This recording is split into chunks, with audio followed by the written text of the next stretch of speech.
사랑하는 우리 성도 여러분, 평안하셨습니까? 이제 날씨가 점점 더워지고 있습니다.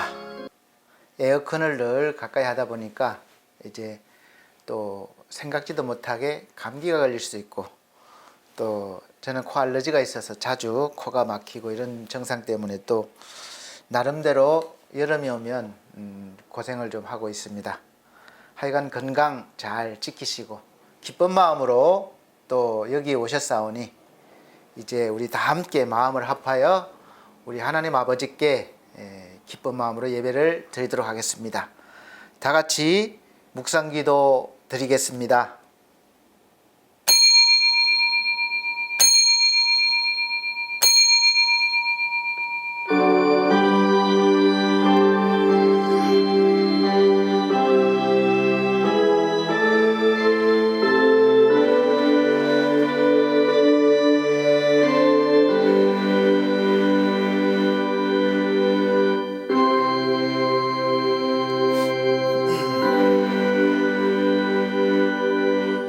이러므로 우리에게 구름같이 둘러싼 허다한 정인들이 있으니 모든 무거운 것과 얽매이기 쉬운 죄를 벗어버리고 인내로서 우리 앞에 당한 경주를 하며 믿음의 주요 또 온전하게 하시는 이인 예수를 바라보자. 그는 그 앞에 있는 기쁨을 위하여 십자가를 참으사 부끄러움을 개의치 아니하시더니 하나님 보좌 우편에 앉으셨느니라. 아멘. 다 같이 찬송가 29장, 새 찬송가도 29장입니다. 찬송 드리겠습니다.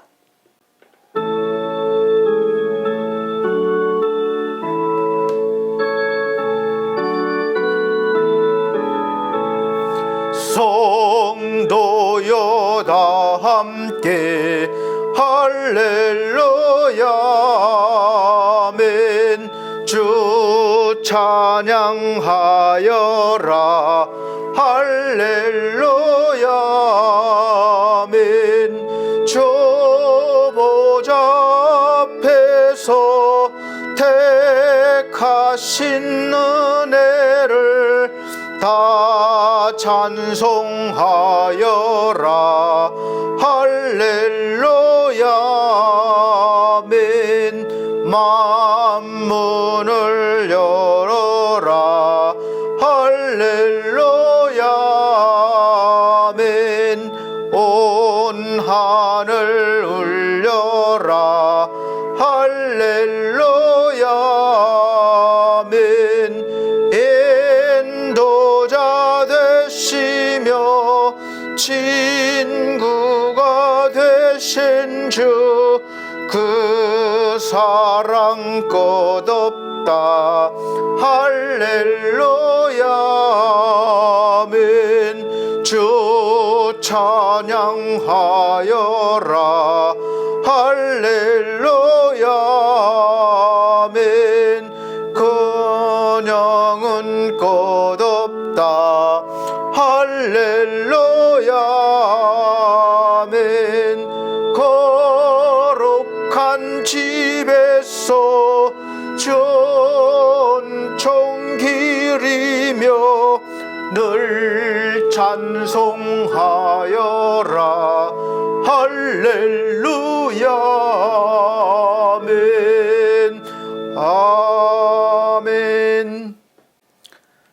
성시교독 교독문 16번, 새 성경책은 28번입니다. 시편 63편. 제가 한 절, 우리 성도님들께서 한 절 천천히 큰 소리로 읽도록 하겠습니다. 하나님이여, 주는 나의 하나님이시라. 내가 간절히 주를 찾되 물이 없어 마르고 황폐한 땅에서 내 영혼이 주를 갈망하며 내 육체가 주를 앙모하나이다.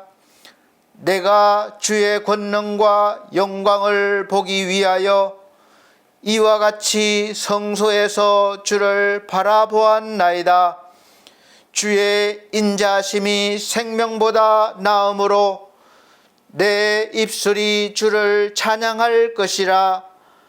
이러므로 나의 평생에 주를 송축하며 주의 이름으로 말미암아 나의 손을 들리이다.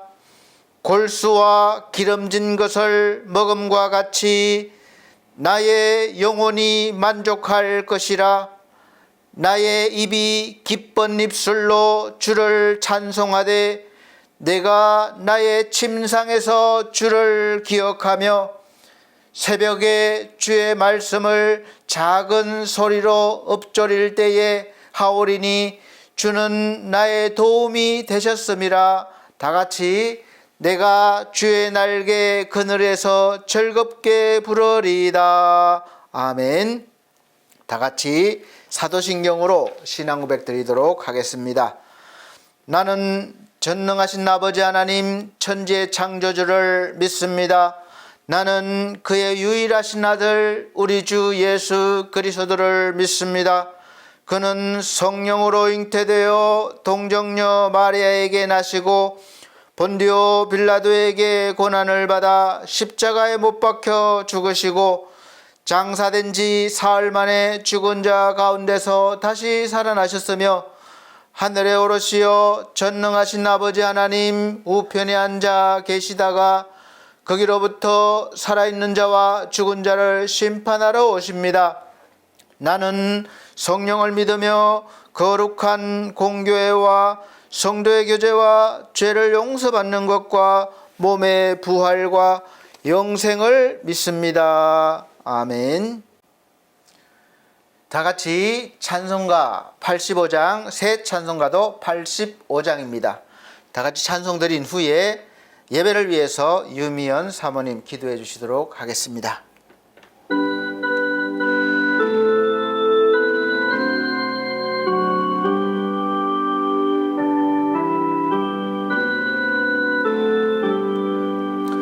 구주를 생각만 해도 이렇게 좋거든.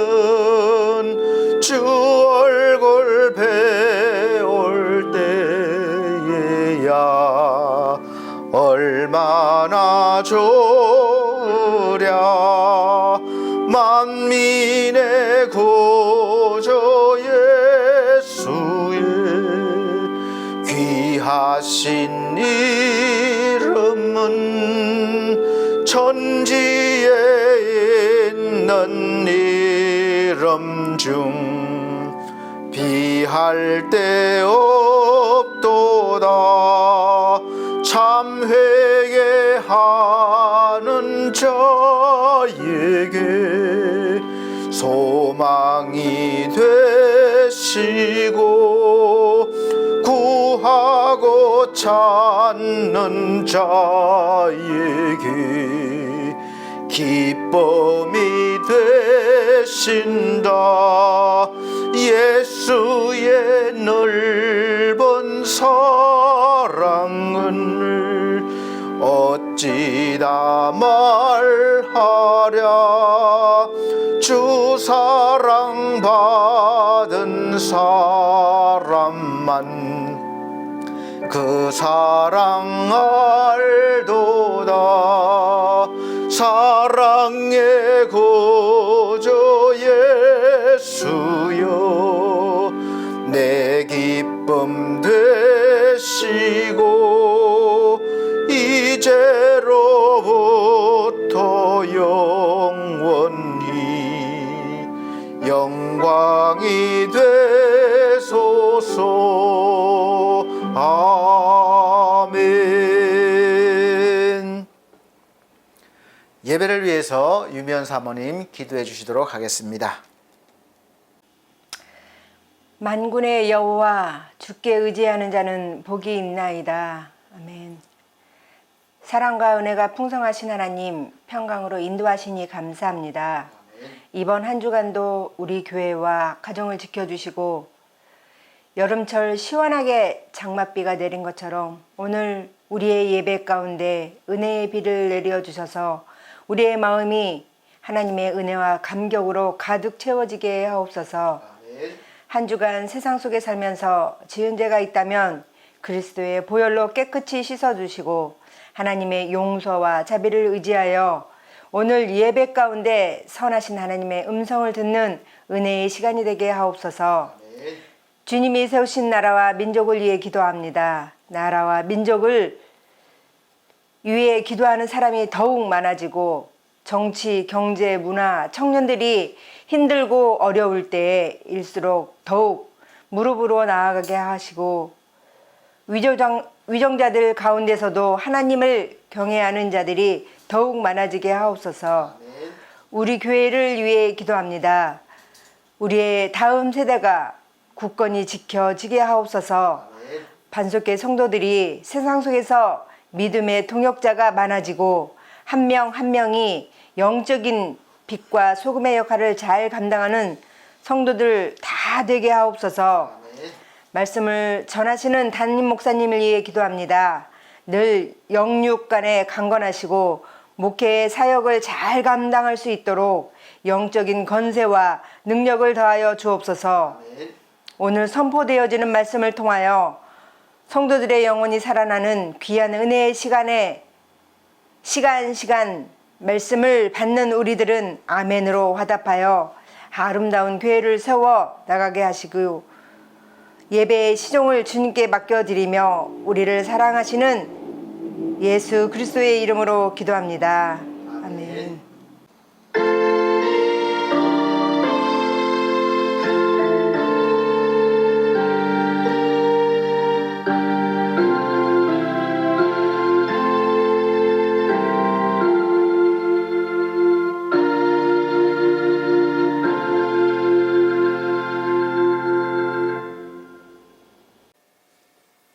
감사합니다. 오늘 하나님께서 우리에게 주시는 하늘의 양식, 생명의 양식은 신약성경 히브리서입니다. 히브리서 3장 1절로부터 6절 말씀입니다. 제가 천천히 읽어드리도록 하겠습니다. 그러므로 함께 하늘의 부르심을 입은 거룩한 형제들아, 우리의 믿는 도리의 사도시며 대제사장이신 예수를 깊이 생각하라.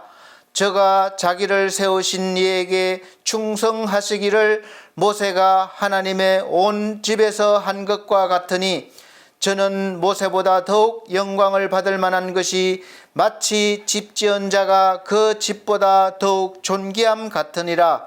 집마다 지은 이가 있으니 만물을 지으신 이는 하나님이시라.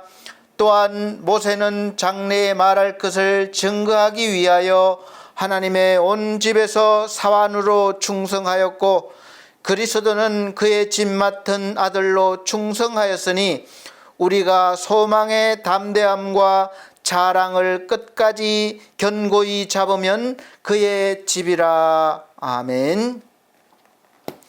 예, 우리 사랑하는 성도 여러분, 한 주간 평안하셨습니까? 또 한 주가 돌아왔습니다.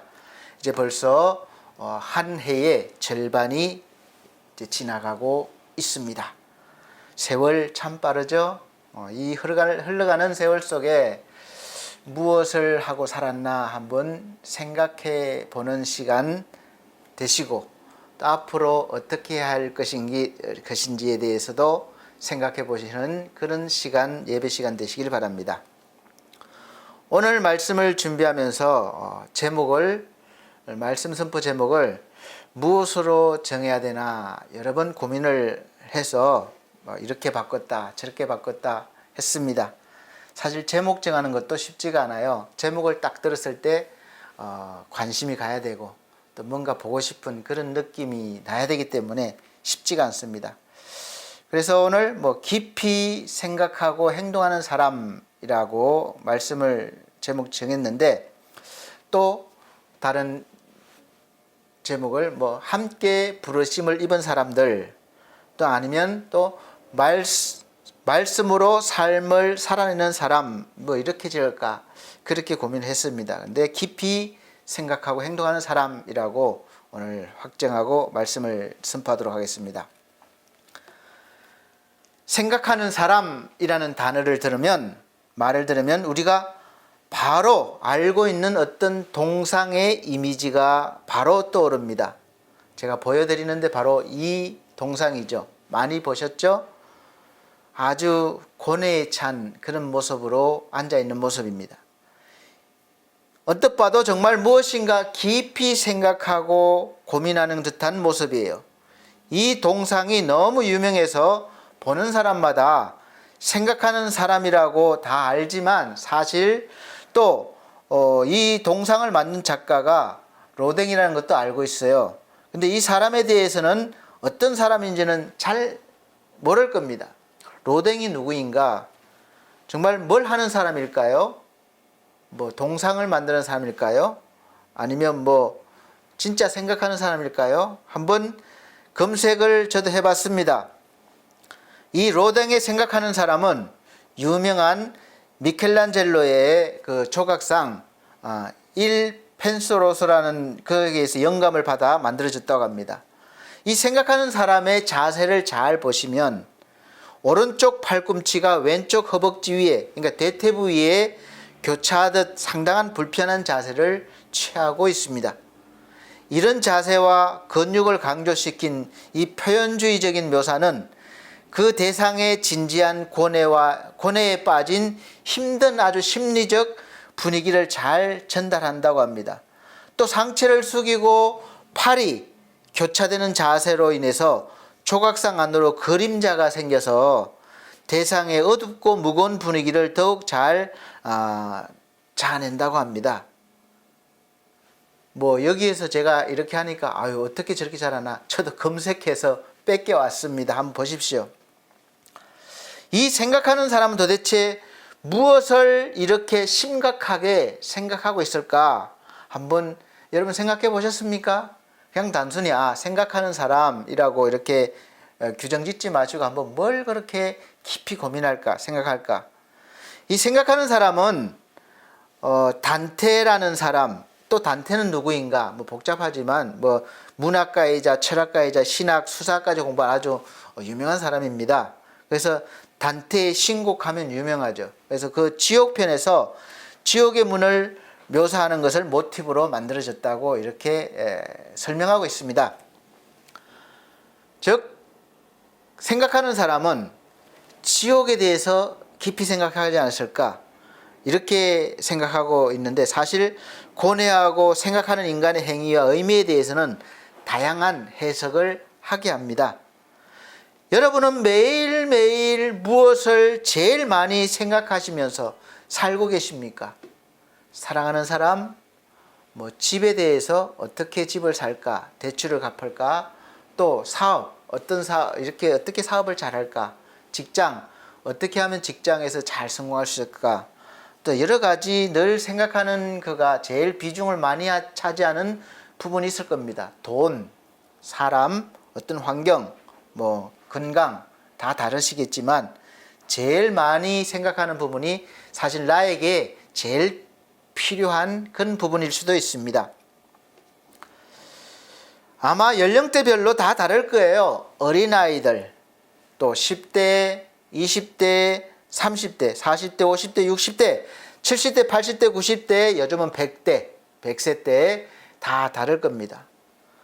이 살다 보면 근데 비슷한 연령대인 세대별로 가지는 공통적인 부분이 상당히 많이 겹쳐 있어서 서로 공유하기도 하고 소통하면서 살게 됩니다. 그래서 대부분의 생각과 고민도 크고 작을 뿐이지 거기서 거기일 때가 많습니다. 이러한 생각과 고민은 살다 보면 자연스럽게 해결될 때가 많이 있어서 연륜이 많아질수록 많은 경험을 해봤기 때문에 그런 생각과 고민을 하는 사람들을 보면 그냥 심각하게 생각하지 않고 웃으면서 아유 때가 지나봐, 세월이 지나 약이야, 뭐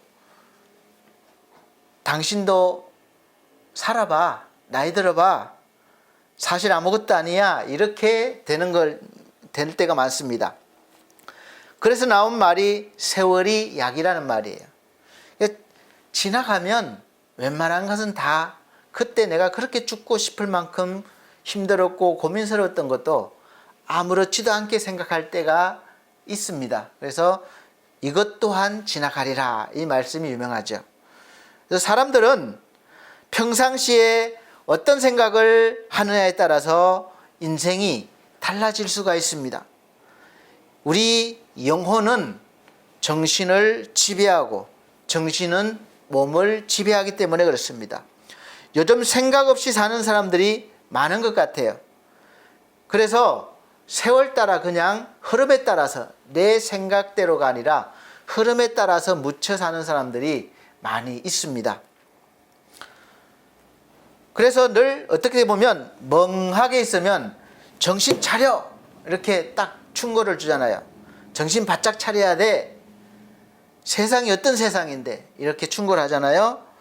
그래서 우리가 생각은 행동하게 하고 결국은 행동이 반복되어지면 그것이 습관이 되고 그 습관이 그 사람의 성품이 됩니다.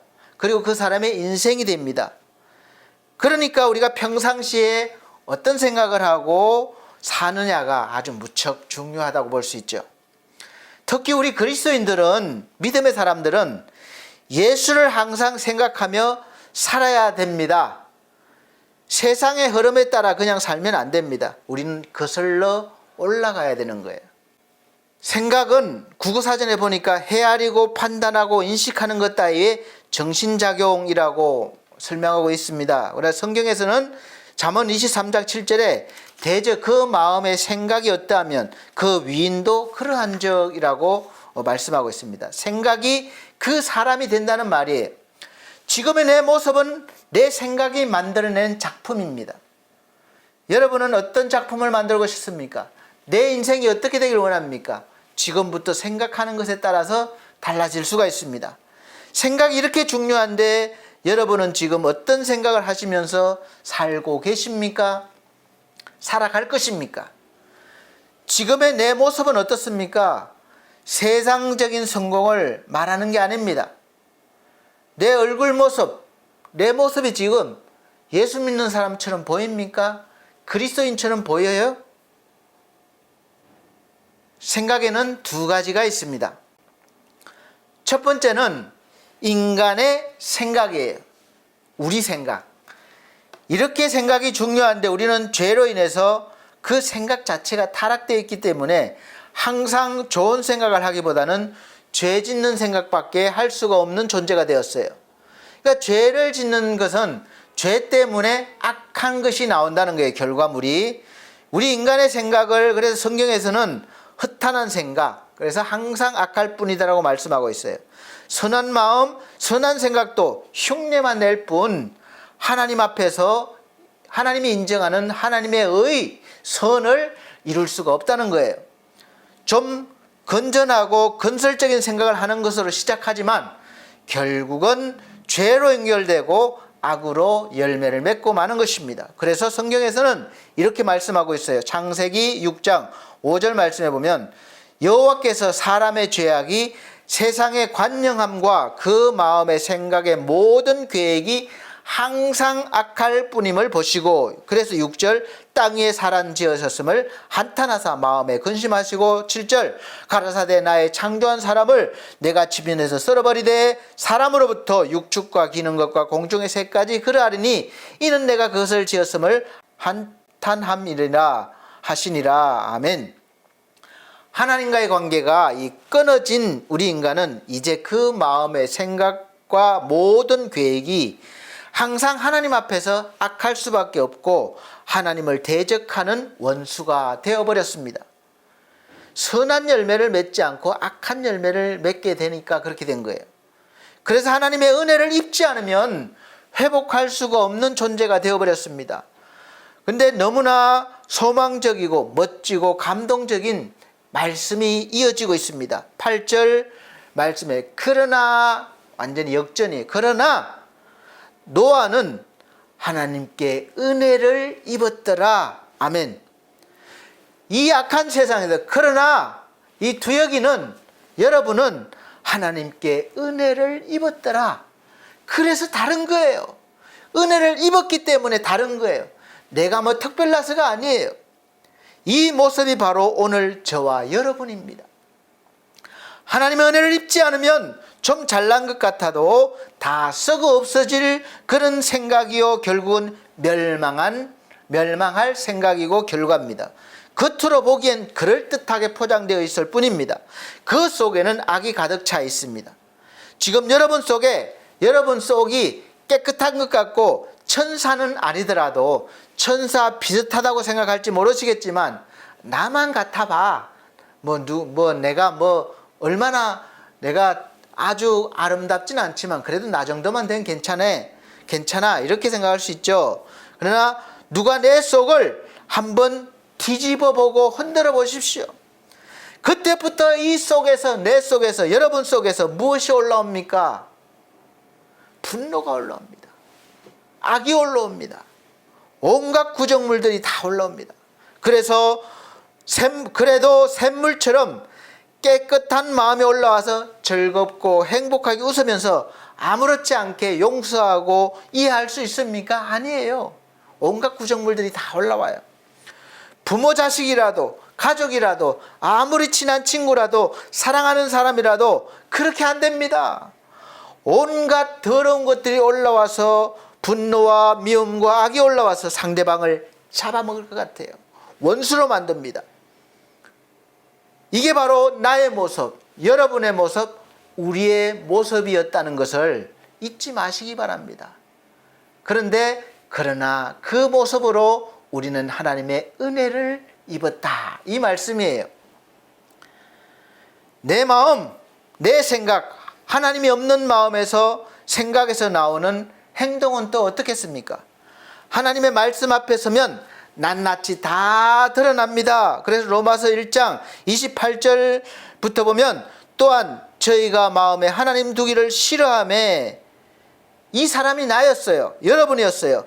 하나님께서 저희를 그 상실한 마음대로 내어버려 두사 합당치 못한 일을 하게 하셨으니 곧 모든 불의, 추악, 탐욕, 악의가 가득한 자요, 시기, 살인, 분쟁, 사기, 악독이 가득한 자요, 수근수근하는 자요, 비방하는 자요, 하나님의 미워하시는 자요, 자랑하는 자요, 악을 도모하는 자요, 부모를 거역하는 자요, 우매한 자요, 배약하는 자요, 무정한 자요, 무자비한 자라. 저희가 이 같은 일을 행하는 자는 사형에 해당한다고 하나님의 정하심을 알고도 자기들만 행할 뿐 아니라 또한 그 일을 행하는 자를 옳다 하느니라. 아멘. 이 얼마나 무서운 일들이 일어납니까? 결국은 악으로 연결되어지고 사망입니다. 멸망입니다.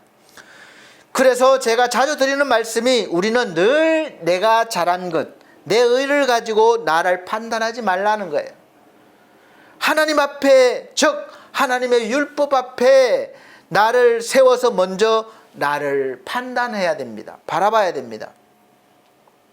그래야 자신이 누구인지 바로 알게 되고 나는 하나도 잘난 것이 없고 너무 부끄러운 존재라는 것을 알게 됩니다. 그래서 하나님 앞에 나올 때 어떻게 합니까? 두 손 들고 전부 여의지옵소서 손 들고 옵니다.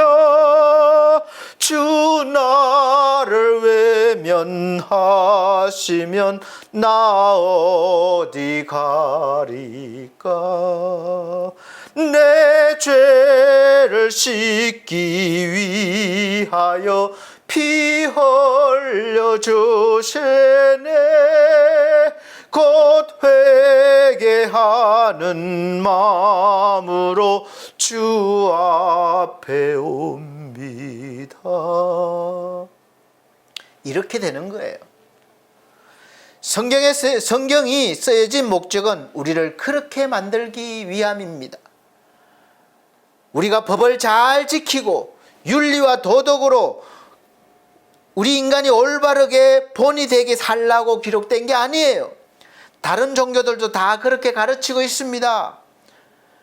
우리 인간이 만들어 놓은 기준으로 성경을 해석하고 이해하면 율법 안에 갇혀서 우리가 죄를 보게 되고 판단하게 되고 정죄하지만 예수 그리스도를 보지 못하여 은혜를 입지 못합니다.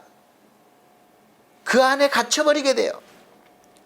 성경이 쓰여진 목적은 그런 우리를 바로 알라고 하는 것이고, 그래서 우리를 그 속에서 구원해 주려는 겁니다.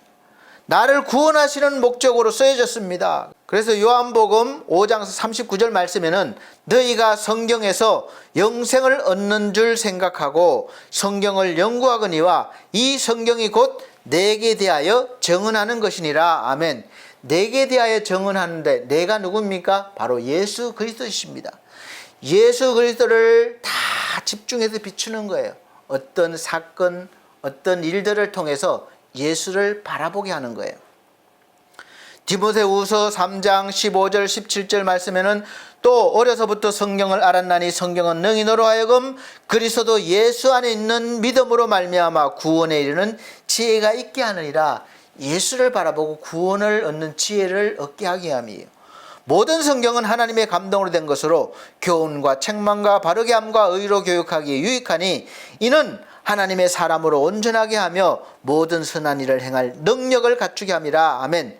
성경은 저와 여러분, 더 크게는 인류를 구원하시려는 하나님의 뜻이 담겨 있고, 또 구원을 어떻게 받는지, 어떻게 하나님이 구원하시고 또 우리가 구원받은 뒤에는 어떻게 살아야 되는지, 또 그 이후의 삶은 어떤지에 대해서 알려주고 있습니다. 지혜를 주시고 지식을 주는 거예요.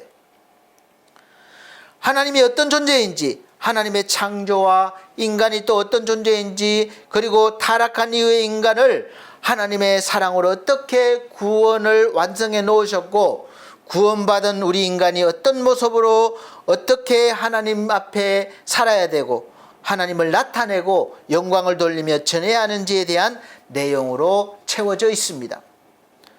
그래서 성경은 우리 인간이 구원받은 것에 대해서, 즉 구원의 내용, 구원의 자격, 구원의 조건, 그 무엇도 우리 인간이 해야 할 일은 없다는 전제를 두고 전적으로 하나님의 사랑과 은혜 안에서 예수 그를 통해서 계획되셨고 이루어졌고 완성시켰음을 선포하고 있습니다.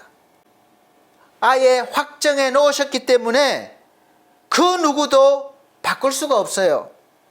그냥 믿고 받아들이라는 것입니다. 우리가 믿지 않고 부정한다고 그 사실이 확정된 것이 바뀌지 않습니다. 혹시라도 누가 내가 예수다 그러고 내가 무엇이다 그러고 나타나서, 우리나라에만 해도 예수라는 사람이 수십 명이 돼요. 어떻다 저렇다 하지만 그것을 믿지 말라는 거예요. 이미 예수를 통해서 확정해 놓으셨다는 거예요. 로마서 5장 8절 말씀에는 우리가 아직 죄인 되었을 때에 네가 좀 착하게 살면, 선하게 되면이 아니라 여전히 죄인일 때에 그리스도께서 우리를 위하여 죽으심으로 하나님께서 우리에 대한 자기의 사랑을 확정하셨느니라. 내가 이렇게밖에 살 수 없는 존재인데도 나를 사랑하셔서 구원을 이미 확정해 놓으셨다는 거예요. 그래서 우리는 그 하나님의 사랑과 은혜를 어떻게 알고 믿고 받아들이고 누리며 살고 전하느냐, 그 숙제가 주어진 겁니다.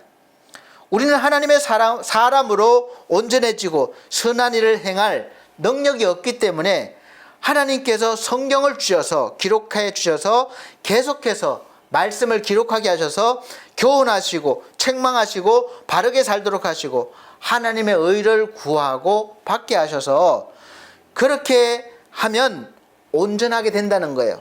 모든 선한 일을 행할 능력도 점점 갖추게 되게 해주신다는 겁니다. 할렐루야. 이것을 믿으시면 그렇게 됩니다.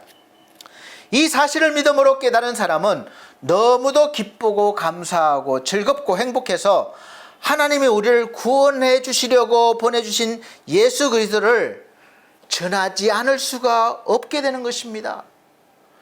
요한복음 4장 보면 참으로 힘들게 사는 여인이 나옵니다. 사마리아 여인이에요. 우물가에 그 더운 낮에 아무도 없을 때 우물을 떠러 왔습니다. 그리고 그 여인을 예수님이 찾아가셨어요. 우물가로. 그래서 이 여인은 너무도 부끄러운 삶을 살고 있어서 사람들을 피해 다녔어요. 우물가에서 예수님이 만나주시고 영원한 생명수를, 목마르지 않는 예수 그리스도를 알려주셨습니다. 이제 예수를 받은 그 여인은 너무나 기뻤습니다. 그래서 부끄러운 삶을 살았던 자기를 다 잊어버린 거예요. 그래서 피해 다녔던 그 사람들이 있는 동네로 달려가서 동네 사람들에게 오히려 와 보라 외쳤습니다. 이 예수를 보라, 나를 구원하신 분을 보라, 이거예요. 여러분, 내가 도덕적으로 깨끗하게 살고 윤리적으로 존경받고 살아서 떳떳해서 예수를 전하는 게 아닙니다. 우리는 살면서 저나 여러분이나 죄를 지을 수도 있고 부끄러운 삶을 살 수도 있습니다. 그럼에도 불구하고 내가 믿는 예수를 정언해야 됩니다. 그러면 내가 아니라 예수께서, 내가 정언하는 그 말 속에서, 삶 속에서 예수께서 나타나시고 역사하시는 것입니다.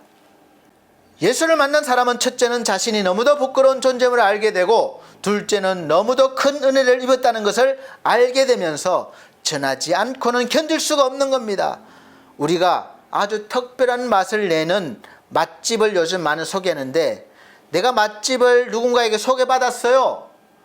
내가 먹고 싶으면 찾아가서 이제 주문해서 즐기면 됩니다. 내가 어떤 재료를 준비하지, 어떤 양념을 넣어야 되지, 어떻게 요리하지, 그런 것은 전혀 생각하지 않아도 돼요. 걱정하지 않아도 돼요. 왜냐? 잘하는 주인이 다 알아서 해주기 때문에 그래요. 나는 맛있게 먹고 전하기만 하면 되는 겁니다. 물론 계산은 해야 되겠죠.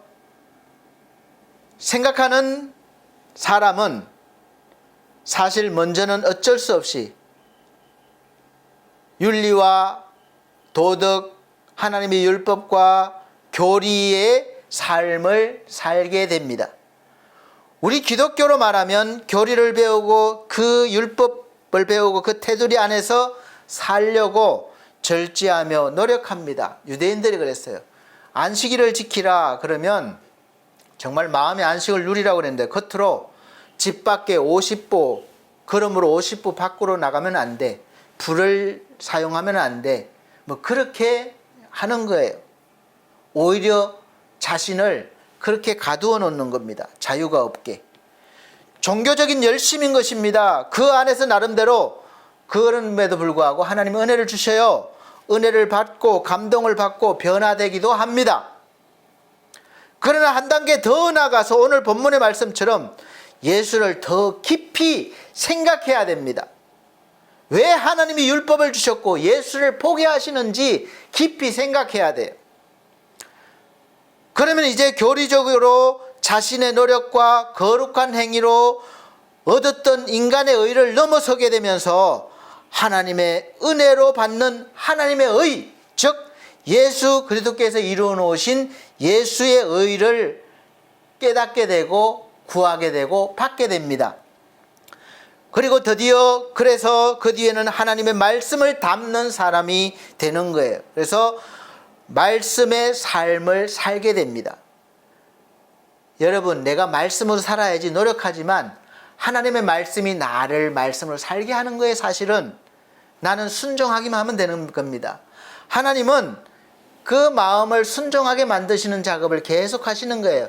내가 노력으로 말씀을 지켜서 의를 행하는 것이 아니라 하나님의 말씀이 나를 계속해서 발현시켜 나가는 겁니다. 이것이 은혜예요. 하나님의 말씀의 삶은 하나님의 법을 이제 돌판이 아니라, 겉으로가 아니라 이 마음에 새겨진 것입니다. 하나님이 새겨주셨어요. 신비에 새겼습니다. 오늘 말씀을 보면 5절 보면 모세를 통해서 보여주셨어요. 장래에 말할 것을 정언하기 위해서 하나님의 온 집에서 종으로 신실하게 삶으로 보여준 거예요. 삶으로. 그러니까 말씀이 그 모세의 삶으로 나타난 겁니다. 그래서 예수 그리스도께로 연결시켜 주는 거예요. 그 뒤에 보면 계속해서 예수 그리스도는 종이 아니라 이제 아들로 하나님과 함께 우리를 통해서 이제 은혜를 보여주시는 겁니다. 우리에게 은혜를 보여주시는 거예요. 그러니까 종과 아들은 다릅니다. 그래서 여러분 성경을 통해서 그걸 알 수 있어야 돼요. 아브라함의 똑같은 아들이지만 하갈의 자녀는 이스마엘은 종이에요. 종의 자녀예요. 그러나 사라는 이삭은 아들입니다. 약속의 아들이에요. 그래서 둘 다 똑같이 열심히 해도 종으로 열심히 하는 것과 아들로 하는 건 달라요. 종은 좀 게을리하면 쫓겨날 수 있어요. 하갈이 쫓겨났잖아요. 그러나 아들은 쫓겨나지 않습니다. 그것이 다른 겁니다. 그것을 보여주는 거예요. 그래서 예레미야 31장 33절에는 그러나 그 날 후에 내가 이스라엘 집과 맺은 언약은 이러하니 곧 내가 나의 법을 그들의 속에 두며, 이제 속에 두었대요. 그들의 마음에 기록하여, 돌판이 아니라 마음에 기록하여 나는 그들의 하나님이 되고 그들은 나의 백성이 될 것이라 여호와의 말씀이니라 하니라. 아멘. 사랑하는 성도 여러분, 이제 말씀이 돌판이 아니라 우리 마음에 새겨졌다는 겁니다. 그래서 이제 두 번째 마음, 예수의 마음, 그 예수의 마음이 우리 속에 있다는 거예요. 이 예수의 생각이 우리 속에 있다는 겁니다. 그래서 예수의 생각, 예수의 마음이 우리를 살리는 것입니다. 우리의 마음과 생각이 바뀌려면 예수 그리스도께 우리 속에 오셔서 이제 성령으로 오셔서 거하셔야 되는 것이죠. 그래서 빌립보서 2장 5절 말씀입니다. 너희 안에 이 마음을 품으라. 어떤 마음입니까? 바로 그리스도 예수의 마음이니. 아멘. 하나님의 말씀을 우리가 담으면 예수를 깊이 생각하게 되고 예수의 마음이 됩니다. 내 의지로 되는 것이 아니에요. 예수의 마음은 어떤 마음입니까? 예수의 마음은 겸손입니다. 예수의 마음은 불쌍히 여김이에요. 예수의 마음은 사랑입니다. 예수의 마음은 섬김이에요. 예수의 마음은 기쁨입니다. 예수의 마음은 평안입니다. 예수님의 생각은 또 어떤 생각입니까? 화평입니다. 하나님의 뜻을 이루시려는 생각뿐이십니다. 그래서 나온 예수님의 모든 행동들은 하나님의 뜻을 이루고 하나님의 나라를 이루시기 위한 행동이고 또 우리를 구원하시기 위한 다 그런 행동이셨습니다. 내 자리, 내 때가 아닌 줄 알면 언제라도 내려오고 버릴 줄 아는 것, 내 자리, 내 사명인 줄 알면 목숨을 거는 것, 목숨을 다해 힘을 다해 지키는 것. 예수님의 뜻은 하나님의 나라가 우리에게 임하고 우리를 죄에서 구원하시고 하나님의 자녀가 되게 하시고 하나님의 나라를 유업으로 받게 하시려는 것입니다. 하나님의 나라는 어떤 나라입니까? 우리는 육을 입고 있는 동안은 늘 이 나라의 개념을 땅의 것과 연관시킵니다. 그래서 땅을 많이 차지하려고 하고 그래서 전쟁을 하잖아요. 그리고 경제를 생각합니다. 경제 발전을 생각해요. 그 무역 전쟁까지 일어나잖아요. 그래서 성도들조차도 하나님의 나라를 땅의 것으로 늘 연결해서 이해하니까 믿음의 성장을 이룰 수 없고 하나님의 나라를 풍요롭게 누리지 못합니다. 죽은 뒤에나 누리는 것이라고 생각하니까 그래요. 하늘의 것을 항상 땅의 것으로 이해하고 받으려고 합니다. 하늘의 복을 그래서 이해하지 못해서 땅의 것과 늘 연관시켜요. 돈, 물질, 어떤 보여지는 것 이런 것으로 늘 연관시킵니다. 그런데 로마서 14장 17절 말씀에 보면 하나님의 나라는 이 먹는 것과 마시는 것이 아니요 오직 성령 안에서 의와 평강과 희락이라 이렇게 말씀하고 있습니다. 먹고 마시는 것이 아니라 의와 희락과 평강이고 사람이 아니라 하나님의 말씀이 통치하는 곳이 바로 하나님의 나라입니다. 먹고 마시는 것이 아니기 때문에 탐욕이 없습니다. 죄가 없습니다. 하나님의 법이 완전히 세워진 곳이에요. 그래서 하나님의 법이 완전히 이루어진 곳이 바로 하나님의 의가 있는 것입니다. 그래서 우리의 삶이 하나님의 말씀의 삶이 되는 거예요. 하나님의 의는 예수 그리스도이십니다. 하나님의 의, 하나님의 모든 것이 예수 그리스도 속에 담겨 있습니다. 그리고 예수 그리스도의 모든 것이 우리에게 담겨 있습니다. 연결이 되어 있는 거예요. 예수님이 하나님의 법에 완전한 의로 말씀으로 오셨습니다. 그래서 성경에서는 예수 그리스도를 말씀이라고까지 표현하고 있습니다. 요한복음 1장에는 태초에 말씀이 계시니라 이렇게 선포하고 있고, 이 말씀이 하나님과 함께 계셨으니 말씀을 인격으로 이렇게 말씀하고 있어요. 하나님과 함께 계신 말씀, 이 말씀이 곧 하나님이시라는 거예요. 그리고 이 하나님은 바로 예수 그리스도라는 것입니다. 14절 보면 말씀이 육신이 되어 우리 가운데 거하심에 우리가 그 영광을 보니 바로 아버지의 독생자의 영광의 은혜와 진리가 충만하더라. 아멘. 이렇게 선언하고 있습니다. 예수 그리스도께서는 자신의 육신에 하나님의 말씀을 담으셨고 말씀을 보여주셨습니다. 그의 삶이셨어요. 천지 만물은 본래 하나님의 말씀으로 지음받았습니다. 그리고 특별히 사람은 하나님의 말씀으로 창조하신 흙으로 빚어진 존재입니다. 그리고 그 속에 하나님의 생기, 살아있는 영을 불어넣어 주셔서 살아있는 영이 되게 하셨습니다. 사람만 하나님의 영을 담고 있습니다.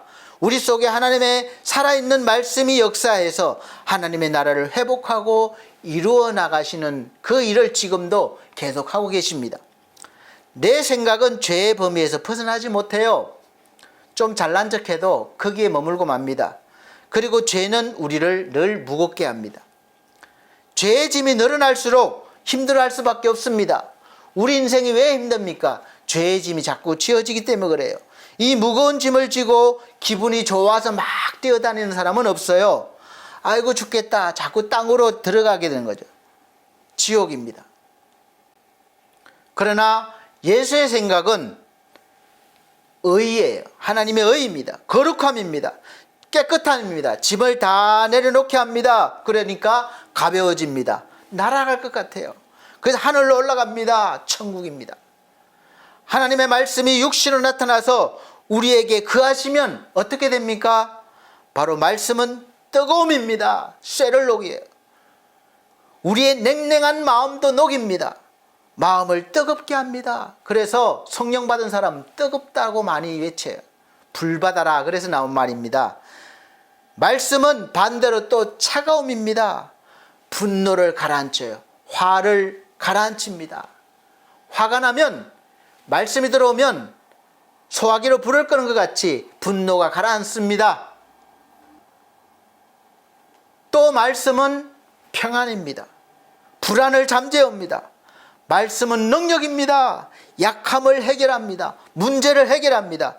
말씀은 생명입니다. 사망을 이깁니다. 말씀은 사랑이에요. 미움이 떠나갑니다. 말씀은 강건함입니다. 육체의 약함을 이겨냅니다. 그래서 이 모든 말씀이 바로 예수의 마음, 예수의 생각에서부터 예수님으로부터 나오는 거예요. 그래서 예수 그리스도를 주로 영접하는 자는 예수님과 같이 변화된 인생을 살아갈 수밖에 없는 것입니다. 믿음은 다른 것이 아니에요. 바로 예수님께서 나를 구원하시고 나와 함께 영원히 계시다는 것을 믿는 것입니다. 그 믿음이 내 생각을 바꾸고 내 행동을 바꾸게 됩니다. 작은 예수가 되는 거예요. 하나님께서는 항상 우리에게 믿음으로 살라, 즉 말씀대로 살라고 하시지 완벽하게 살아라, 도덕적으로 살아라 이렇게 말씀하시지 않으셨습니다. 하나님은 우리의 연약함을 잘 알고 계십니다. 우리는 연약해서 날마다 말씀대로 살기보다는 내 뜻대로, 내 욕심대로, 세상의 흐름대로 살 때가 더 많습니다. 하지만 그럼에도 불구하고 하나님께서는 날마다 성령을 통해서 나를 도우시고 말씀을 통해서 나를 도우시면서 어제의 실패를 오늘의 성공으로, 어제의 아픔을 오늘의 평안으로, 어제의 고통을 오늘의 기쁨으로, 어제의 절망을 오늘의 소망으로, 어제의 넘어짐을 오늘 일으키심으로 하나님의 말씀을 우리의 삶으로 담아내게 하시고 모세처럼 예수 그리스도를 증언하는 그런 삶을 만들어 가십니다. 그리고 완성시켜 가시는 거예요. 그러므로 사랑하는 성도 여러분, 어떠한 일이 있어도 하나님을 떠나지 마시고 여러분을 통해서 하나님께서 하나님의 일을 하시도록 마음을 드리고 말씀을 담은 삶을 드리시길 바랍니다. 그리고 소망 가운데 이제 하나님께서 나를 통해서 이루실 내일을 기대하며 소망하시기 바랍니다. 날마다 예수 그리스도를 믿는 믿음으로 예수를 깊이 생각하는 그런 사람이 되셔서 주님의 말씀을, 주님의 마음을 가지고 주님의 생각과 말씀을 담은 삶으로 날마다 하나님의 나라를 이루어 의와 평강과 희락을 누리시는 천국 백성의 삶을 사는 인생이 되시기를 예수 그리스도 이름으로 축복합니다. 기도하시겠습니다. 하나님 감사합니다. 너무나 감사하게 연약하고 부족한 우리에게 하나님의 말씀을 담는 귀한 은혜를 주셨습니다. 깨지기 쉬운 질그릇 같은 이 우리가 귀한 하늘의 보배를 담았사오니 이제 날마다 예수를 깊이 생각하여 예수께서 우리에게 주신 은혜와 사랑을 나타내며 말씀을 담는 삶으로 하나님께 영광을 돌리기를 원합니다. 함께 하심을 감사드리며 예수 그리스도 이름으로 기도하옵나이다. 아멘. 네, 감사합니다. 이 시간은 헌금 드리는 시간입니다. 헌금 찬송 442장, 새 찬송가는 569장입니다. 다 같이 찬송 드리시면서 준비하신 헌금 드리도록 하겠습니다.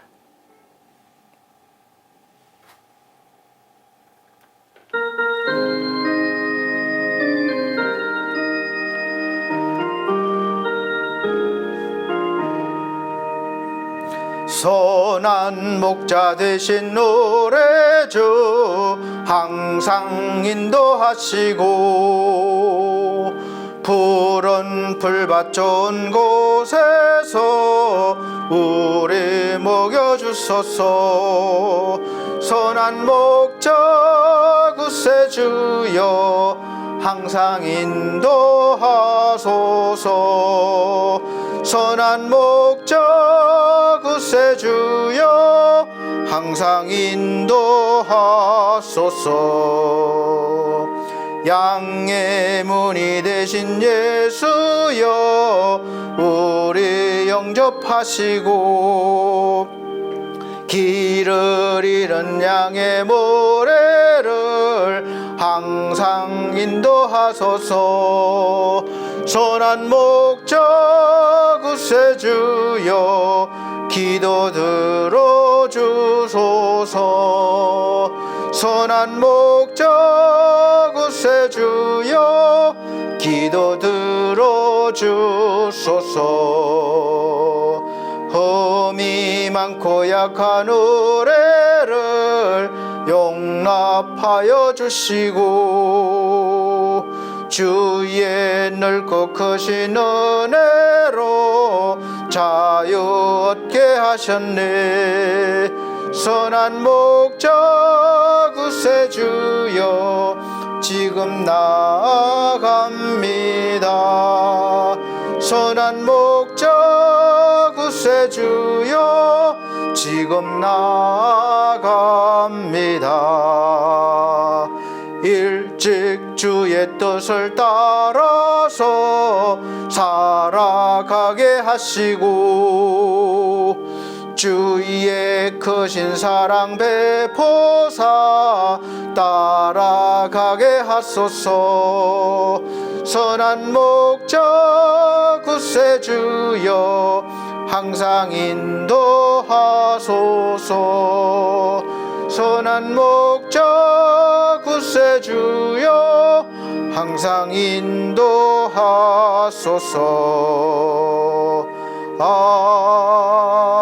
아멘. 네, 감사합니다. 전주 드린 헌금은 자막으로 올려드리고 있습니다. 드려진 헌금을 위해서 기도드리도록 하겠습니다. 사랑이 많으신 우리 아버지 하나님 감사합니다. 늘 우리에게 건강 주시고 또 일을 주셔서 우리가 살아가게 하심을 감사합니다.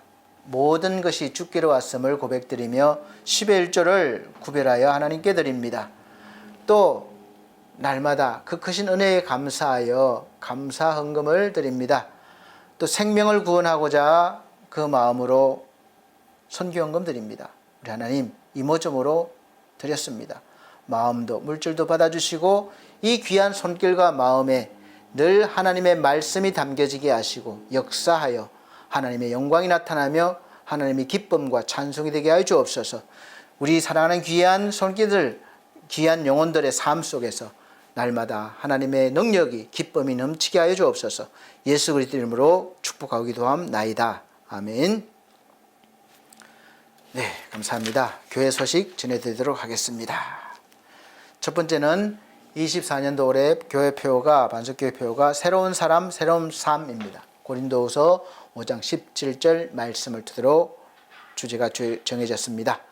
두 번째, 매주 주일 오전 11시 예배를 현장 예배와 영상 예배를 드리고 있습니다. 오실 수 있는 분들은 함께 오셔서 공간이 크진 않지만 함께 드리면 은혜가 더할 것입니다. 그리고 피지 못할 사정으로 오지 못하시는 분들은 계신 곳에서 성실히 또 마음을 다해서 예배를 드려주시길 바랍니다.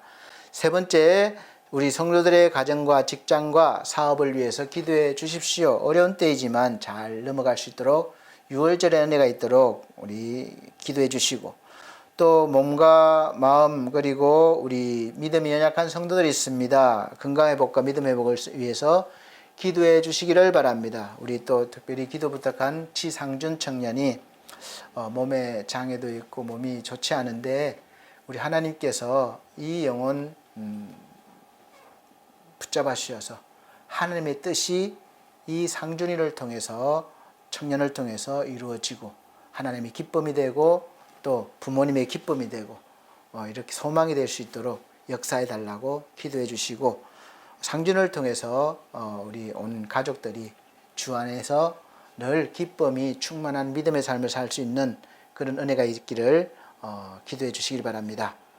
또 우리 상준 청년에게 이 시간 하나님께서 함께 하시고 하나님이 역사하셔서 강건하게 하시고 복된 인생 살도록 예수 그리스도 이름으로 축복합니다. 그리고 우리 반석 교회와 우리 반석 미디어 홈페이지가 이제 완성이 됐습니다. 그래서 열심히 또 협력해 주시고 기도해 주시길 바랍니다. 또 엘피스 제가복지 센터를 통해서 우리 수급자 어르신들이 구원받고 가족분들이 구원받고 또 좋은 서비스를 받을 수 있도록 기도해 주시고, 또 우리 영혼들 많이 보내주시도록 기도해 주시길 바랍니다. 또 함께 일하시는 우리 선생님들에게도, 요양 선생님들에게도 늘 하나님의 은혜가 함께 하시기를 기도 부탁드립니다. 또 우리 엘피스 홈케어가 잘 돼서 이 두 교회와 우리 사업을 돕도록 이렇게 할 수 있도록 기도해 주시길 바랍니다. 또 이 모든 홈페이지나 이런 일들을 도와주시고 계시는 디온 대표, 김성곤 대표님에게도 감사드리고 가정과 사업에 하나님의 은혜가 넘치시를 원합니다. 네 번째, 널푸른 요양원에서 오후 예배를 인도하고 있습니다. 그래서 널푸른 요양원과 우리 계신 어르신들과 우리 원장님, 선생님들, 우리 직원분들을 위해서 기도해 주시길 바랍니다. 하나님의 은혜가 넘치는 곳, 구원이 넘치는 곳이 되게 해달라고 기도해 주시기를 바랍니다. 그리고 다섯 번째, 나라와 민족을 위해서 또 선교를 위해서 기도해 주시기 바랍니다. 하나님께서 세우신 우리 지도자들을 통해서 하나님의 뜻이 이루어지고 또 올바른 길로 가게 해서 하나님이 기뻐하시는 나라, 또 복음 전하는데 사명을 잘 감당하는 나라가 되게 하려고 기도해 주시기를 바랍니다. 그리고 여섯 번째는 주일 예배 대표 기도자로 정하신 분은 늘 말씀드리지만 일정 기간에 일정을 잘 조정해 주시기 바랍니다. 마지막 일곱 번째는 6월은 호국의 달입니다. 나라와 민족을 더 깊이 생각하시고 또 성실하게 국가와 우리 민족을 위해서 살아가시길 바랍니다. 감사합니다. 이제 폐찬송 59장, 새 찬송가는 53장입니다. 찬송 드리시고 축도로 예배를 마치도록 하겠습니다.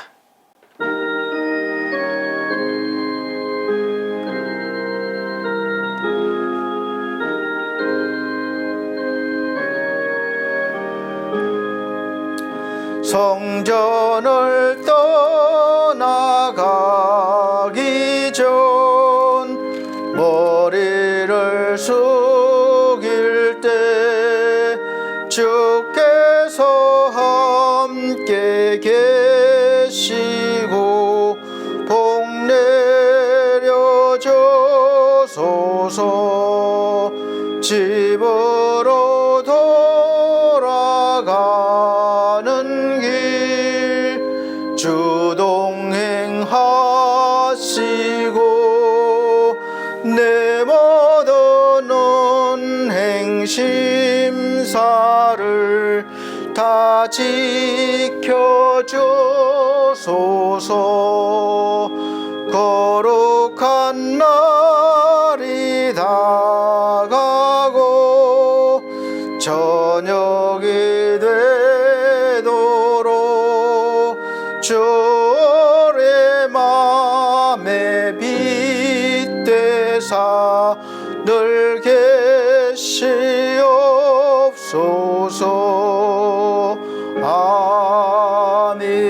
아멘. 날마다 말씀을 통해서 살아 역사하시는 우리 아버지 하나님, 은혜를 주셔서 하나님의 말씀을 담게 하시고 우리를 정언하는 삶을 살게 하심을 감사합니다. 우리의 삶이 항상 예수 그리스도를 정언하는 삶이 되길 원합니다. 그러기 위해서 우리가 늘 신앙생활에 열심을 내게 하시고 또 은혜로 살게 하여 주옵소서. 우리를 통하여 하나님의 귀한 영혼들이 살아나고 성장하여 아름다운 믿음의 열매가 될 수 있도록 은혜 베풀어 주시옵소서. 그 일을 위하여 우리를 부르셨사오니 그 일을 성실하게 잘 모세와 같이 감당하게 하여 주옵소서. 주 예수 그리스도의 은혜와 하나님의 크신 사랑과 성령님의 감화감동 교통하신 은혜가 중앙총회와 중앙총회 신학과 온석대학원대학교 그리고 우리 서울중앙선회위에 우리 사랑하는 반석교회 모든 성도들과 이 시간 예배드린 귀한 영혼들에게 함께 계실지어다. 아멘.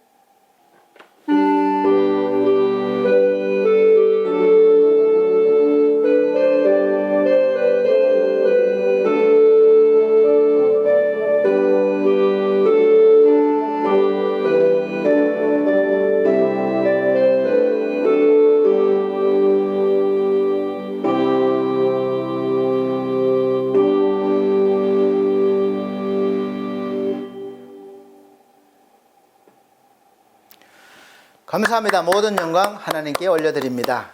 다음 주까지 은혜로 건강하게 사십시오. 감사합니다.